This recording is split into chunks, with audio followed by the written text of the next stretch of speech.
Hello, ఆ, మా వర్షం వచ్చింది. మా ఐదు చచ్చిన వాళ్ళు నీ వెంట పడ్డారా?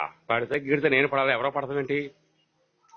నీ అబ్బాయి నీకు బుర్రలు లేక చెత్త పాపంలన్నీ చేసి ఆ, నా ఇమేజ్ ని డామేజ్ చేస్తున్నారు. కొంచెం పెంచుతున్నా నీ నేను. మీద ఉరిశిక్ష చేస్తాను చూడు నేను. ఏం చేయించలే గానీ ఒక పని చేద్దాం. ఆ, ఇప్పుడు పడితే గిడితే నేను పడాలి, ఎవరో పడతామేంటి? మొన్న అన్నింటికి రా బాబు అంత పబ్లిసిటీ చేశారు. మొన్న నువ్వు ఒక పాట పాడితే అది ఏంటో అనుకున్నాను. ఇంత ఇంత సినిమా ఉందని అనుకోలేదు. ఆ మాట అయితే నాకు చెప్పొచ్చు కదా, చాలా మంది ఆ వెంట పడుతున్నారని చెప్తే నేనే ఒక చేదు సమాధానం చెప్పేవాడు కదా. ఇప్పుడు నా ఫోటో పెట్టావు, ఆ పక్కన ఎవరు ఫోటో పెట్టావు నువ్వు? చేస్తుంది ఫ్యాన్ కదా నీకు. నీ అమ్మ మీరు మామూలు నరకానికి వెళ్ళారా? ఎందుకని?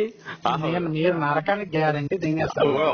ఎలాగైనా వెళ్ళి వెళ్తా తప్పదు కానీ దానికోసం వద్దులే గాని.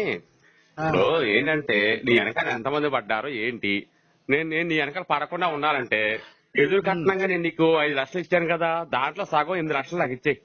నేను నీ వెనకాల పడను. ఎదురుగా నీ అబ్బాయి మెంటల్ లా కొడక మీకు మెంటల్ వచ్చేసింది. కదే అట్లేగా మా అమ్మాయి. ఎదురు కట్నంగా నేను నీకు